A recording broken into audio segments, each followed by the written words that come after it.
All right, well, it is raining outside. And I don't mean just a little bit of rain. I think we have a coastal flood warning right now. I mean, a lot of rain. So I came in the office and thought this would be the perfect time to just film a conversation with you and I as we're going through Conquer Worry and Anxiety. We're on chapter 1 today. If you didn't watch the introduction, go back to yesterday, check the introduction out. We had a lot of good things that we talked about. But chapter 1 is very strategy focused. It definitely helped me so much. I think, as I said in the last video, when I first got the book, when I was going through all those neck issues, all I read was chapter 1. I just read chapter 1. And it sent me on a journey of just getting better, of changing my thoughts. And I'd go back later and end up reading the rest of the short book. But in the beginning, that's all I needed. And chapter 1 is called When Life Feels Out of Control. And it starts with a quote from Aristotle. It says, during our darkest moments, we must focus to see the light. We must focus to see the light. You know, Dr. Amen starts with a story that he had of a lady who was very worked up in the ER when he was early on in his career. And he was able to help her calm down. He was talking about your fight or flight response, which is hardwired into your body to survive, and how it mobilizes when stressors appear. And that can get us anxious. It can get us worked up, get us in the moment. But that also comes getting anxious, worked up with certain symptoms. I wrote in the margin, these are the symptoms of the cycle of worry. He says on page 11, when that happens, when we go into panic, when we're in chronic stress, we are likely to suffer from anxiety, depression, panic attacks, headaches, cold hands and feet, breathing difficulties, high blood sugar, high blood pressure, digestive problems, immune system issues, and problems with attention and focus. When we have chronic stress, when our anxiety levels are through the roof, we are stuck in the cycle of worry. And that produces a lot of negative going on in our life. So we have to have some strategies to overcome that cycle of worry. We've got to get out of the cycle. And there are 6 strategies. Yeah, there are 6 strategies. There's actually way more than 6 because every strategy has sub-strategies in it that you can choose from to help you. But I just want to review 2. Like I said, I think you should pick up the book, look at the 6. Different ones may resonate with you than resonated with me, but there are 2 strategies that, if you remember, we talked about tiny habits. There are 2 strategies that I put into place. The first one is the first technique listed in the book.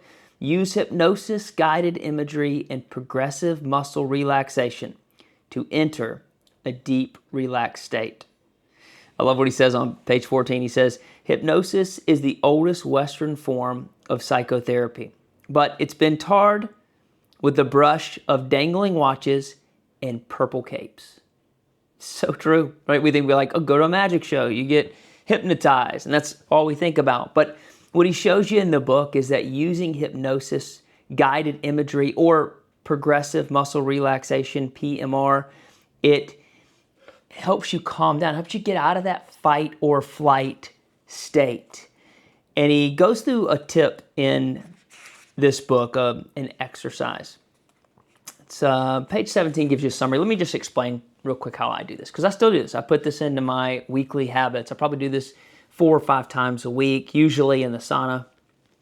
But it's what was the game changer with my neck, amongst other things. But the moment I experienced relief had a lot to do with visualizing this, with bringing my stress level down in my body. And here's what you do. You pick a spot on the wall where you're in kind of a relaxed state. Like I said, I do this in the sauna. I'm sitting in the sauna. I pick a spot. There's a little sprinkler system in the sauna that I sit in. And you focus on it. And you start at 20 and you count down slowly. 20, 19, 18. And you slowly let your eyes get heavy until they close when you get to 0. And then I take 3 big breaths, like fill your belly full of air breaths. Like fill it up, hold, and release. 3 times.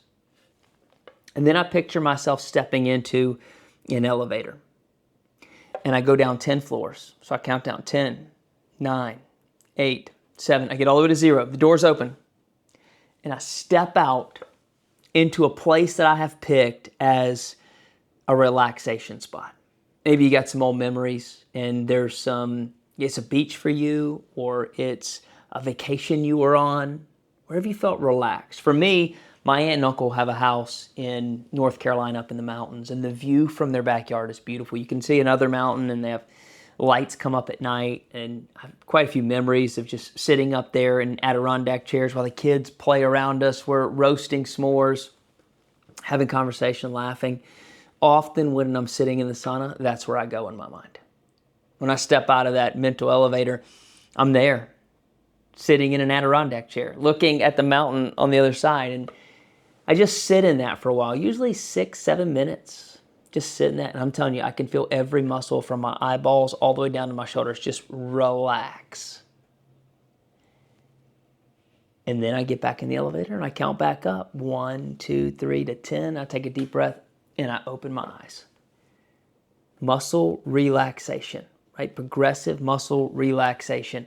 That's what I've been working on as a habit during my exercise time each week. Dr. Amen lays it out into 5 different steps on page 17. Focus on a spot. Breathe, slow deep breaths. Relax, that's the progressive muscle relaxation. Ride down the elevator or escalator, right? Go down. And then just enjoy the moment. Be in the moment for a while. And then go back up. When you go back up, open your eyes. I'm telling you, it is one of the most calming feelings. I couldn't even have imagined how it makes me feel afterwards. And actually during the day, often I look forward to going and sitting in the sauna at night and taking that moment to just relax. So that has been life-changing for me.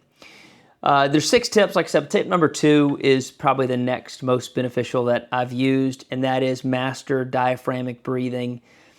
One of the things he says in the book is when someone gets angry or anxious, their breathing becomes shallow and fast.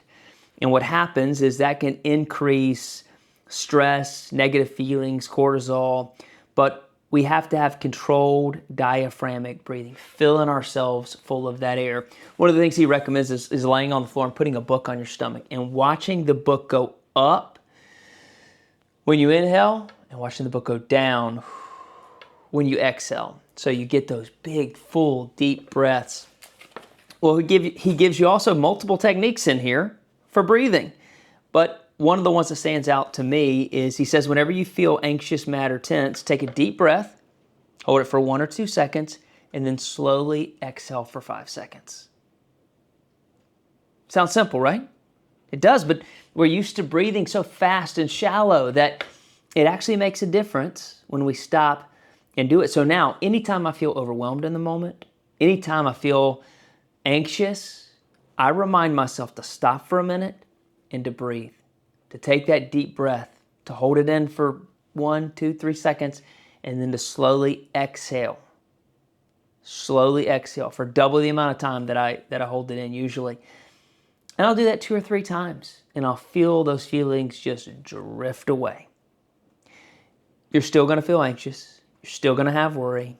You're still going to have doubt. Don't let it take up the majority of your mind, and have ways to deal with it, techniques and strategies. So this chapter arms you with just a ton of those techniques and strategy. Okay, I'll share one more. I was only going to do 2. It's only going to do 2. But another one that has been impactful for me is number 6, where he talks about, it's number 5. Yes, number 5. He talks about having what he calls an emotional rescue playlist. With or without lyrics. I prefer without lyrics. I love the sound of an electric violin. So I went on iTunes, I typed in electric violin music, and there'll be popular songs with no lyrics to them. It'll be a track, and then somebody will be playing an electric violin over it. I love that. That's peaceful to me. A regular violin's peaceful too, piano music, all those are peaceful, but I like lyricless music that I can just sit in. In fact, the other day, we had a lot going on. And so I went to the park, I put in my headphones, and I just listened to almost an entire soundtrack of a violin. No music, no lyrics, music, no lyrics. And I just stared at the leaves falling. And I just took that moment to breathe and to just relax. So that playlist helped me a ton during that time. Well, those are just some strategies. Tiny changes lead to big results. So what changes can you put in to get your anxiety, your stress, your worry, and your fear under control? It's going to be important. Tomorrow, you and I are going to talk about chapter 2, how to feel happy and present while we conquer worry and negativity. I'll see you then.